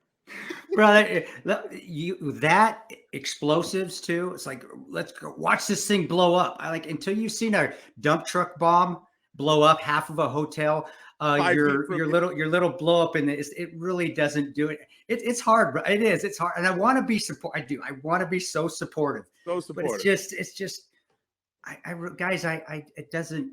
It's cool, I guess, but but if it makes you happy, go blow shit up. But I'm gonna go watch Mickey Mouse or Looney Tunes on TV because I'm good. But you're right. No, you're right. It's all the same aside from doing some colors or doing some different Cerakotes, which is what changes it. Which that to me is cool. Watching the guys out of Houston HTX, Javier over there, the stuff they do with the gun, it's still a gun, but they make it.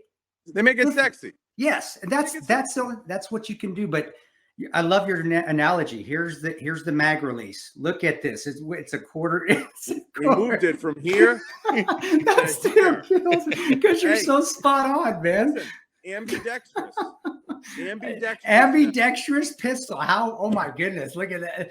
Well, I mean, it's just. But at least we're trying. I don't know. I'm not trying to be a negative on it, negative Nelly. No, but at least we're trying to do something. But it's the colors. It's like the thing that popped on your wall there. It's the colors. It's that red. Holy shit, that's awesome. Yeah. Oh my gosh, look at that. It's a little bit of that brushed nickel. It looks kind of like an AK, but it's an M4. It's a little bit different. It's a little bit of a spacey gun. That's what's cool. That's what grabs the eyes. My passion was always lever actions growing up. Yeah. I was drawn to Westerns. And to me, I've said it to everybody. Everybody always says, teach me how to shoot. You get that every day, Chris. I always say, just take a lever action off the wall. Go shoot that. If you could shoot that accurately, you could shoot any gun in the world. And it still feels cool in your hands, especially if you can get the old wood ones. Old wood, warm, sexy. A nice Henry. Exactly. And that's the thing is honestly, I like holding the older guns with the old wood. The old wood stocks, completely wood made, than the new ones. And I've got a lot of cool new ones, but they're not any better than the old. If we get Marlin back, if we can get the Marlin custom shop back online, I think we'll be sailing again with some cool lever actions. But I was always drawn to lever action and cowboys. I grew up watching the Riflemen. I grew up watching. That's why Jeff Carr and I have such back and forth on it. If you watch our stories, I'll post his Magnum PI stuff because I know he likes the old novels and everything. But I grew up watching that show. I was a product of reruns. My whole childhood was all reruns. I wasn't drawn to like big time action movies, any stuff like that. I mean, I have a lot of props and stuff around here from movies and stuff like that. But I loved old Westerns, Magnificent Seven, all that stuff. Oh, wow. Yeah, I did. I grew up with, dude, I still have the old channel changer. I grew up with Bonanza. In fact, last episode, we just talked about a GRS buddy of mine that I remember him. His name was Haas because he looked like Haas from Bonanza. And he was a monster like that. But he reminded me of the guy with carrying that old wood lever action rifle. And if you want to get fired up at poor firearms handling in movies or shows, those are the best because, Chris, there would be guys on horseback doing lever action shooting 80 miles away. That's impossible. That's the craziest stuff. I'm like, Goshi, you ever shoot a gun on horseback? Oh, my. I don't know how people do that. I still wish I can't do. Guys, that's what I have never done. I don't think I could ever do it. I probably would shoot my kneecap off. Just trying to just bam. But people that do that, and I go to the old Wild West, the Buffalo Bill Cody shows we used to go to in Ogallala, Nebraska. Guys can do that. And I'm like, holy shit, that's unbelievable. Don't get me wrong. John Wick changed the game for street handling and urban handling of firearms. But you watch some of these old Westerns. I mean, some of the shots they took, I'm like, no motherfucker could take that. No way. Unbelievable. Unbelievable. You know what, though? People give John Wick a lot. I'll be honest, Tom Cruise in Collateral Damage. That's where it started, man. Yeah, he was obviously everybody comes back to Heat, Chris, as one of the foundations. No, you're right. You're spot on. And I would even go back to some of the old Miami Vice clips. They really have good guys on set, and they typically, those types of series. I actually was quite okay with some of the weapons handling in the old series. Hunter. Fred Dreyer was a big Fred Dreyer. Dreyer had a good rapport with firearms. So you watch some of his stuff, how he drew, some of the techniques he was using. They're flawed today, but back then were cutting edge. And he actually trained with some LAPD guys to get that skill. And then, you go to move forward. I mean, movies for a long time, and it plays into the whole unfortunate narrative of shooting on set recently. But I'm a big advocate of, you don't need an operating firearm on set. When The Rock came out and said, we said the same thing on the show. Yeah. The Rock came out and made kind of a toothless statement, like, we're never going to use real guns on the set of movies ever again. I'm like, well, today in this day and age, you don't need to. You practical effect wise, you don't need it. Well, like our movie, they were plastic. That SR-25 was a freaking dummy gun. The only gun was real was the 46, but we took the bolt out. That was the one I was carrying. Take the fire pin out. It's inoperable. Took it all up, but everything else was a plastic gun. Or they had a plastic gun and they put a rail system on it, and or like an airsoft, and they were able to make it look exactly like it. And I thought in The Crow, we talked about that in our show, Ian, and when The Crow happened and Brandon Lee died, I thought they stopped using real guns then. That's why I was like, well, how is there a real gun on set? I didn't think it was. I believe with The Crow, Chris, and you could correct me if I'm wrong, it was a water. Like they tried to use a wadded to get the flash, the muzzle flash. So it wasn't a bullet. It was actually a wad that goes. Okay. So everybody who understands that's listening, there's practical effects. Like Aliens is considered one of the best practical effects movies that still holds today. Meaning they actually have to do the stunt to make it work. Yeah. They can't CGI it to death. Today you don't need that stuff. You don't have to use necessarily practical effects on everything. I think that The Crow was the first movie for people to understand projectiles, and you can't necessarily use a water all the time because they want to create that flash out of the pistol that looked natural. I think as we move forward, there should never be any live fire. I mean, we don't have any live firearms at SHOT Show. Yeah, it's all. Yeah, you're right. I mean, you're spot on. Other than obviously the range day. But John, I'm actually wondering your opinion on that. What do you think is going to happen to Alec Baldwin? Because at this point with the interview he gave, I mean, I could just say, and look, I know far less about this topic than you guys, but I know enough to know he's clearly lying. He can't say the gun just went off in my hand. That doesn't happen. Well, I know this, and Chris knows this, from working on sets, and I've been on 2 different movie sets. You sign a lot of indemnifications, a lot. And anytime there's going to be practical stunts, if his paperwork is in line as a production and as a movie set, he's not going to face a lot of liability from that standpoint. There's no outrunning civil court, though, or what could happen and how it plays out civilly. I think she has a very legitimate case for it being an unsafe set as him as the producer. And she could come at him from that way. Usually if you go after a civil case, Ian, and Chris, can you correct me if I'm wrong, or Ian, usually if you pursue a civil case, you can't necessarily pursue them criminally or vice versa. I'm not 100% sure on that. It's one fails and then you go to the other. The criminal fails and then you go to the civil. And that's generally how it goes. Yeah, if you lead with the civil, I think you can, if you agree to something civilly, you're going to sign indemnifications that are not going to allow it to be pursued criminally. So like what I think is going to happen is Alec's going to do something, or there'll be some kind of settlement. Something will be worked out because he's going to want to keep it out of the press at all costs.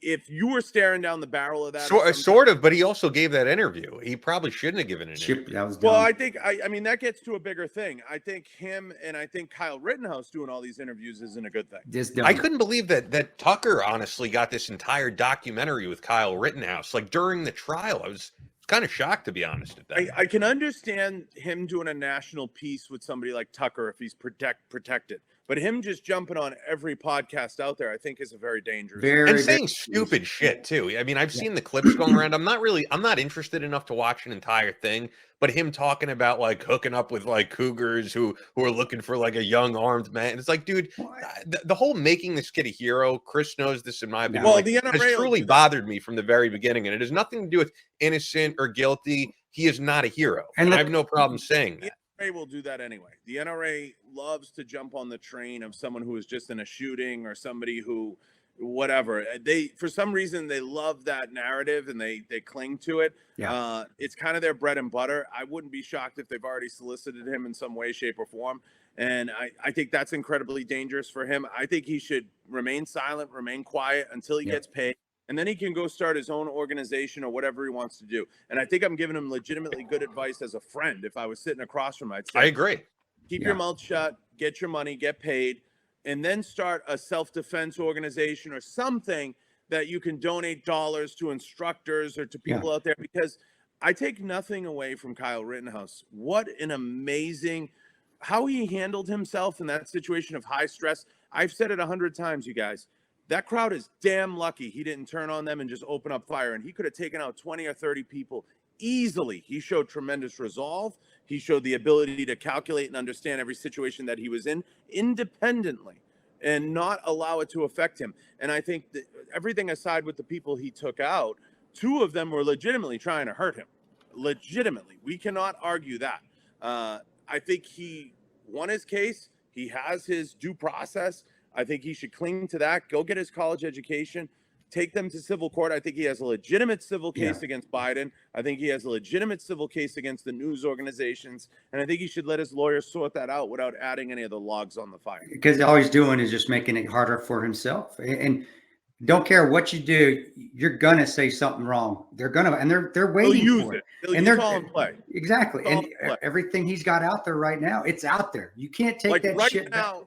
Right now, everybody who's against him suing civilly, or anyone who's prosecuting that case civilly or defending the org, however you want to phrase it, they have the right now to say, oh, we think he's just doing this for fame purposes and he's using this court as a kangaroo court. Look, he was online talking about banging bitches and doing whatever, and they could start to build a narrative against him. That's how the media works, and that's where he has to be careful. He's young. Definitely. He wants to capture the fame right now, and I'm happy for him. I'm happy. I'm not, though, because in all honesty, it's a stupid thing to be famous for. If you feel like you legitimately had to do what you had to do, that's fine, and just go away. You know what I mean?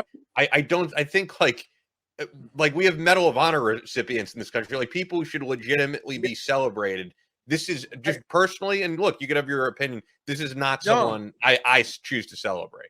I think Chris would agree, Ian. I can agree with you till I'm blue in the face that guys like Crispy, guys like Chris, guys like Tony, should be pushed to the forefront. Guys like Boone, I'm 100% in favor of that. But the reality is, we have a Mr. Olympia who doesn't even have a supplement deal because they don't know how to market themselves. At the end of the day, it's a business, and the people who market themselves the best are going to bubble to the top. We can't hate the national entities for their failure to recognize certain people, and then when they do, but those people don't capture the steam and don't use the attention. We all have these PR meetings behind the scenes. We all talk about it. I'm sure you and Chris have. It's about capturing the eyeballs, capturing the attention, and building an audience. And if you don't do that, you might be a Medal of Honor recipient that's like, hey, I just want to melt into the background. At the end of the day, we're all stuck with a microphone and a camera, and we're all trying to build an audience. And if those guys don't want to, I tip my hat to them and thank them for their service and their time. But you have to be willing to build that. That's the thing with and again, Rittenhouse, I still think him being there in that situation where he shouldn't even have been there, it's going to bite him in the ass. If he doesn't just walk away. We said that with Eddie Gallagher too. And I had some issues with Eddie, with what he did, because I've been in those situations before where I didn't pull the trigger. But again, you won, dude. You won. Walk away. Because you're just fucking building another case against yourself.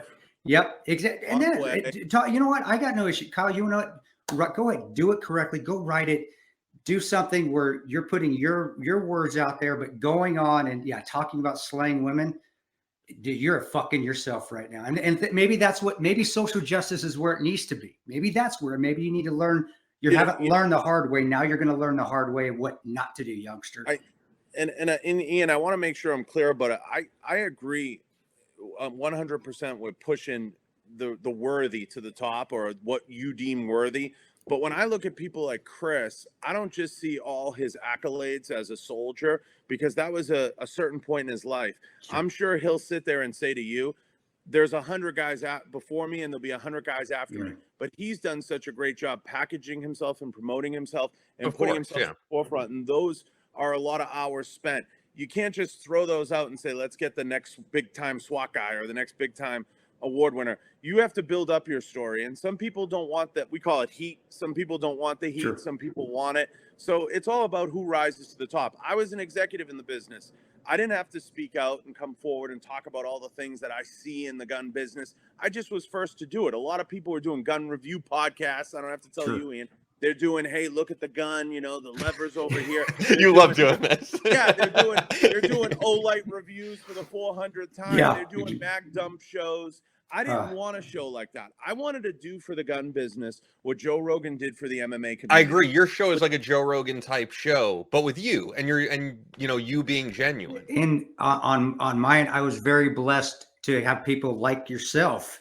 And luckily for me, the groups that helped me when I started with the book and the movie, they were left-wing groups. I was surrounded myself. I did that on purpose. I surrounded myself with, honestly, people that were more on the liberal side, because I knew that if they were going to give me the right information, they had every reason to hose me over. They had every reason to screw me over, and they didn't. And I was like, man, well, these people, really what I'm saying to them right now is not going to help them with their political views. This isn't going to help Hillary get elected at all, but they're still helping me. And so that's part of the problem in the narrative.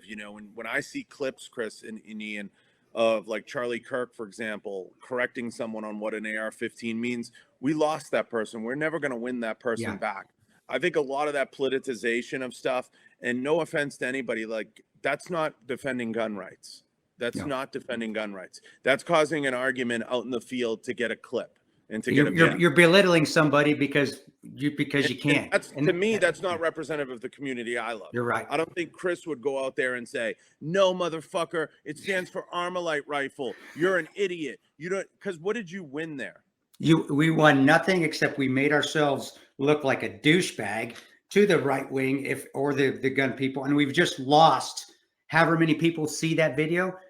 All right, this is why I don't like guns, because of this motherfucker. You know what? Right and actually, I will give Ted Nugent credit for this, and I disagree with Ted Nugent on a few things, but I remember at the height of when Piers Morgan was on TV every single night saying all this crap about guns, Ted Nugent said, "Why didn't you come to the range with me and just shoot with me? And you might actually enjoy it. You might get something out of it." And I thought that was a great approach to it. I wanted to ask you one. I just have a couple more things, but one of the last things is, I mean, you probably see this all the time, because I do, and Chris does, with the growth of podcasts, especially during this whole pandemic, the past 2 years. Everyone wants to start a podcast.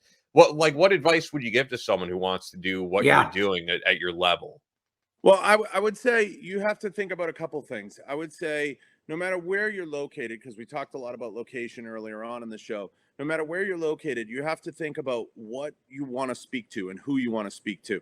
And then you have to scale it properly. For a lot of people out there, they get into it and they say, I want to be John Bartolo, or I want to be Ian, or I want to be Chris. Well, why don't you try being you first? For the first 20, 30 episodes, just be you. Just take it in a natural direction, see where it goes. Let the universe give to you what it's going to give you, and see how it starts to play out. You may be really good. You may want to go long form. I always say, when you're bad, play fast. When you're worse, play faster.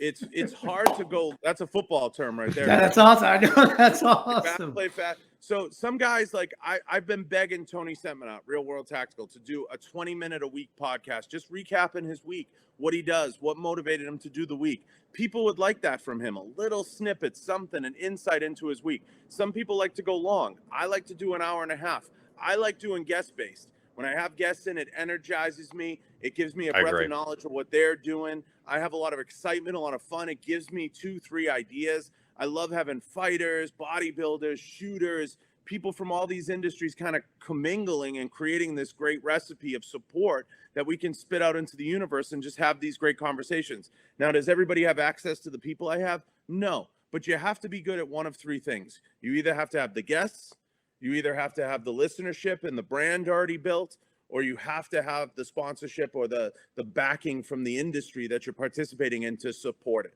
And then you have to drill down and find your scale. Not everybody can fly guests in. I mean, we fly them in, we put them up. We have a whole process in what we do. We don't like to Skype. I like to do in person, even though I wish we could, but Chris is in Kansas, I'm in New York, Well, I would love to have a studio. We'll have to do it in reverse on my show. Then I'll have some questions for you. Dude, guys. I want to come into Chris already knows from the very beginning. I've been like, I want to check out John's place while we're in Vegas. What I built out was really a production, and I scaled into this in a way of building an experience because I knew it was moving towards experiential marketing. Vortex already built its experience center. Sig Sauer already built its experience center. Full Courtson already built their experience center. It is 100% moving towards experiential marketing. In the future, not too far away, guys like Chris, guys like you and myself, We're going to be called to go have the Big Daddy Unlimited experience, to go have the this experience, to that. And I'm talking to a lot of these brands, and I'm trying to tell them what I know Chris will love, which is smaller, more intimate stuff. We can get you a lot of media if it's intimate. Yes. If we have a group of like 5 or 8 or 10 people, we're doing a flip-flop, eating some good meat, hanging out. Exactly. Yeah. So you're coming in and you're just, it's just not the shooting. The shooting's a small part of it. It's coming in and hanging out. It's coming in and being able to say, hey, let's all do a roundtable podcast. I got my mics, I got my equipment. Let's do something. Hey, let's record this. Creating those types of natural environments, a lot like First Form does in its experiences, and creating an environment where I can, want to run upstairs. Let's do a show. Let's grab 4 of us. Let's get some drinks. Let's hang out. That's what the industry needs, and that's what the industry craves, and that's the direction it should go in. So my advice is always find what you're good at, do the shit out of that.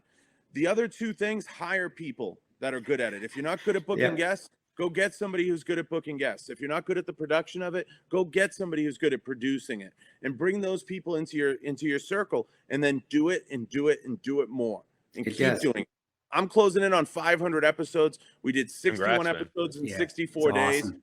I have every intention of destroying any other podcast in the marketplace and putting out a tidal wave of content and putting the best guests out there, because I think our industry is more than a gun review or a, hey, look at the rail, or, hey, I was Joey Big Dick overseas. I think it's so much more than that. It is. And we're going down the right path. I think just us having you on, and the ability to have you on, and us just, I'm taking a lot of the knowledge that you're telling us right now. And I'm very blessed that I've got a guy like Ian that knows what the fuck he's doing on the production side of that house, because I'll listen to our podcast, and I listen to podcasts when I drive, and it's awesome. I just the production value keeps you wants you to stick with it and listen to it. I just never realized how important it is. But you're spot on. You're right. I know a lot of guys that have done a podcast, they quit because they didn't get the following they wanted. But like, guys, you're not putting the production into it. You're not putting that show value into it. You've got to have it so you get the listener, because you got great content. But also, hey, John, and just to tell people out there as well, if you don't mind, and we're wrap up here. I know we're getting late in the game, but to not give up. I mean, when you're at your 50th show and you're just not getting the view, don't stop there. I mean, what do you? I mean, I can tell them all day, dude. You are a pro at this. You've done a tremendous job, obviously. But what can you tell those guys that still, if they would just go maybe 50 more shows, it might take off. If your struggle, and this is a blanket to everybody out there, if your struggle is financial, get more organized, get your numbers and your message dialed in a deck or in a 1-pager, and approach the companies in a way of saying, I have this vision, this is what I want to do, this is what I'm thinking, but I really need one brand to get behind me. I mean, staying organized on the business side is number 1. Number 2, if you create a scale that you can't do, let's say you're working a day job or you have something going on and it's a guest and it's 2 shows a week, that might not be the right scale for you. Back off from that scale. People always ask me all the time, what's the secret to going to the gym? I'm like, just get up and go, but like, just go as much as you start out 1 day a week. Don't overwhelm yourself. Start out small, aim small, miss small, right? Start small and build into it. And if it grows into something organic, yes, you have to be realistic. If you're in Idaho, you're not going to get a lot of guests. Idaho's not exactly a big destination spot. Although with things like Squadcast now, you can potentially. But if I say, Chris, Ian, I got 2 hotels waiting for you at the Trump. Get on a plane and come to Vegas. I'm there. All you got to do is show up. Of course, you're going to say yes. So if you're going after guests and you're going after that type of building strategy, make sure you build all that in and understand, you have to have a tremendous network. I believe in the first 100 episodes really being your growth, and you have to treat it as that. And I know 100 seems like a daunting number, but my goal was to have 100 guests on without having 1 repeat on. That was the initial goal. But then I enjoyed some of the repeaters that came on because I really enjoyed them coming back. So I wanted to create a show that was like Friends. It's a show about nothing. I mean, really, my show is actually about nothing. So, creating the environment where you can have repeat guests and structure it that way, that's a task in and of itself. But maybe your struggle is just turning the mic on. I always say, listen, when you're bad, play fast. When you're worse, play faster. 20 minutes, 15 minutes. Start smaller on that level of scaling. Maybe it's just, hey, I'm going to jump on with Ian. I do 20 questions. I mean, the guy from Hot Ones is laughing at all of us because his is like 20 minutes long. It used to be. But it's really just 10 questions. The role playing, it's not anything insane. He's not doing anything exciting besides sitting people down and asking them to eat fucking chicken wings. So, I like that show, though. That's cool. Yeah, no, we all do. Yeah. I mean, and that's why we're talking about it. But I accepted a long time ago, kind of like Chris, and I think you know this from my place in the industry, Ian. I accepted a long time ago that certain people are going to hate me.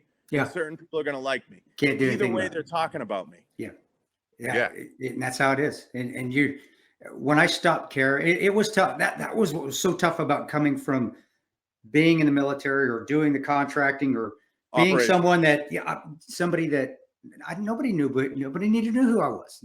And then coming out and then having somebody talk shit about me and I couldn't do a fucking thing about it. It was humbling, but it was also eye-opening. It's like, all right, you know what? You may have done things in your life, but there's still people that don't really give two shits about you.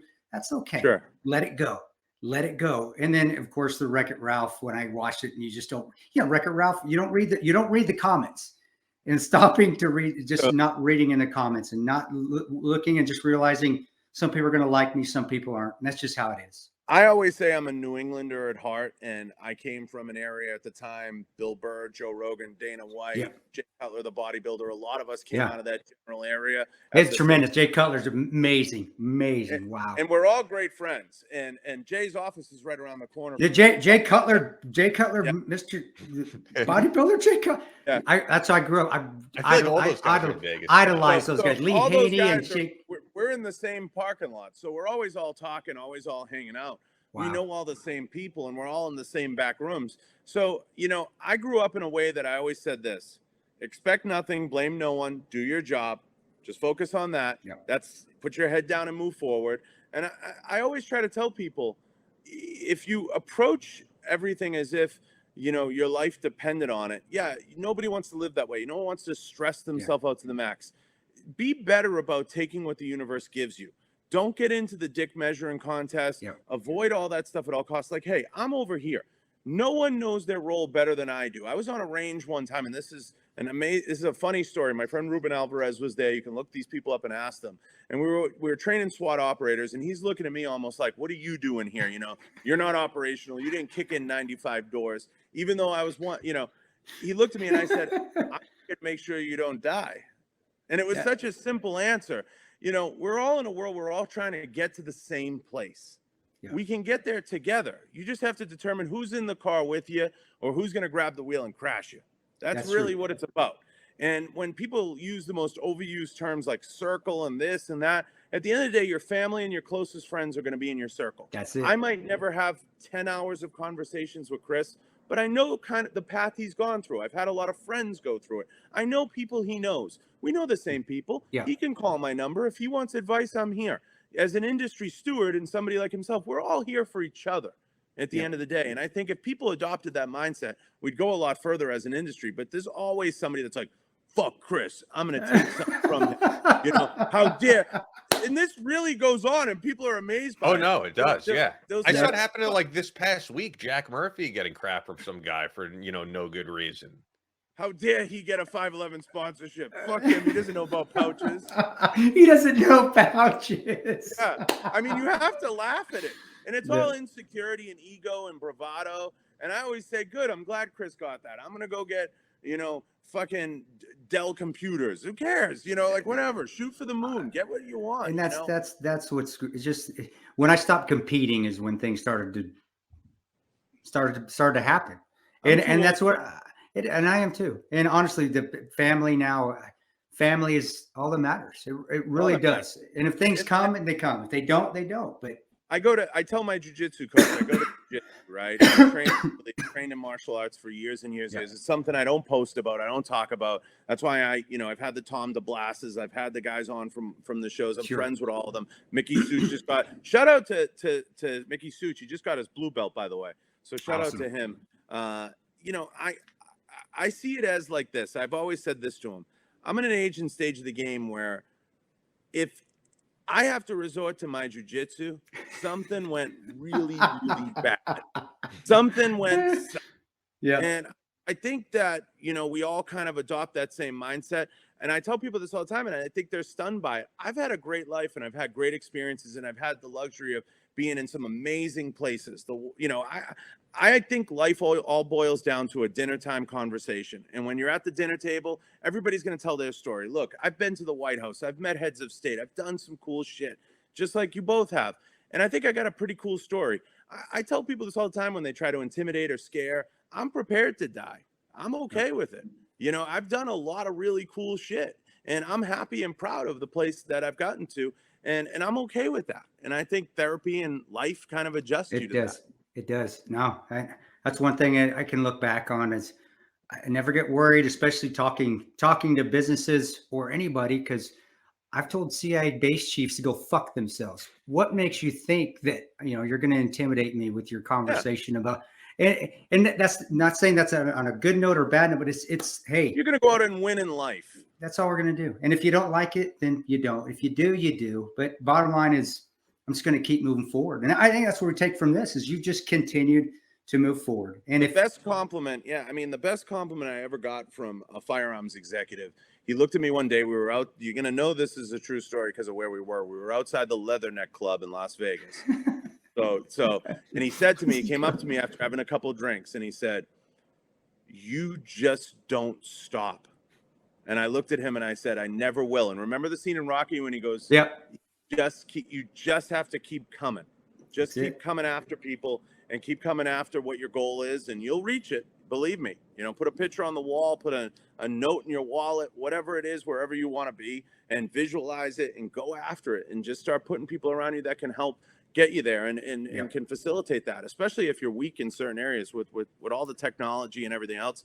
Look, you know, I think there's a misconception that there has been for a long time that whether you were operational or whether you worked in the industry or you're a spokesperson, that you know everything.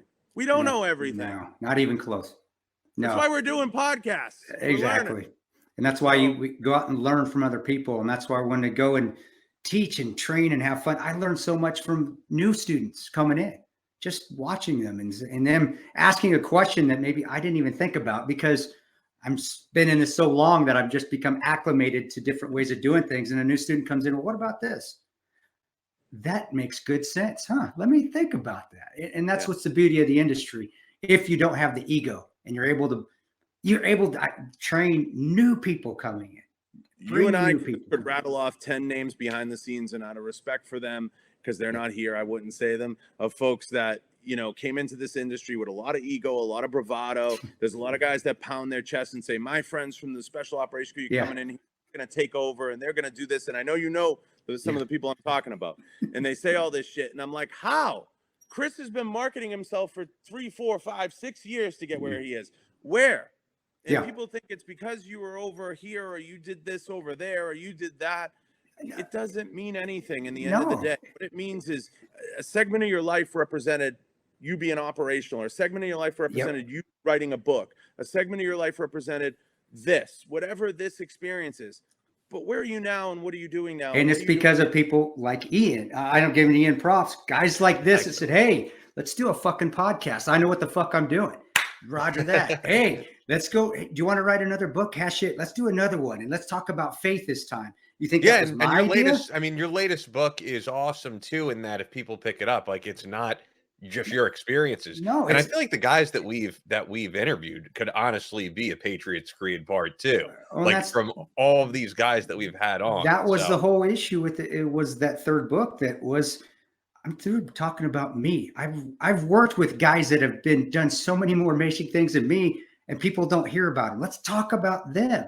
But it wasn't. You're right, brother. It wasn't what I did, which I loved. I loved being a ranger. I loved being with the agency. Glimpses of it. You giving, But what helped this part of the life is guys like yourselves. You guys that said, you know what? I know what the fuck I'm doing here. Listen to me. Let me tell you you got it. And it was me being able to say, you know what? I need to shut the fuck up and listen to people that know what they're doing. I love watching guys evolve. Now, I don't tune into like Jocko's podcast all the time because he's a big rah-rah guy. I'm not as big of a rah-rah guy. I'm with you, bro. Jocko is good at what he does. He's amazing. But I'm not that. You know, and as far as the ex-mill guys go, I know he's done it right. But you look at what he's doing now and some of the stuff he's doing that working with the manufacturers, developing his brands, that's more exciting to me. So, guys, check out John's show, of course, johnbartoloshow.com, at John_Bartolo on Instagram, at John_Bartolo_show on Instagram, and on Twitter at JJ Bartolo. This has been great, man. We went way. Chris originally said I can only do an hour, but it was too good of a conversation. So, yeah. And I appreciate him, and I appreciate you guys having me on. It means the world. And just being able to be here and go back and forth with guys I admire really means the world. And the show's great. If any of your listeners or audience like the show, like I'm sure Ian or Chris would ask, please share, push it out there, anything you can do, any clips. And I look forward to having you guys on and getting to, kind of flip the script and give you guys some questions. Awesome.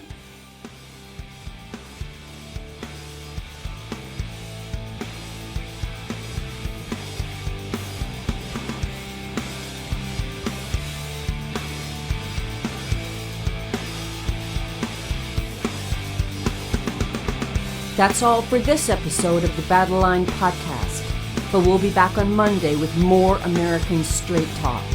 Until then, be sure to follow us on Instagram at Battleline Podcast and on Twitter at Battleline Pod. To sign up for future Battleline tactical courses, go to www.christantoperanto.net. Believe in yourself, face all challenges head on, and as always, never quit.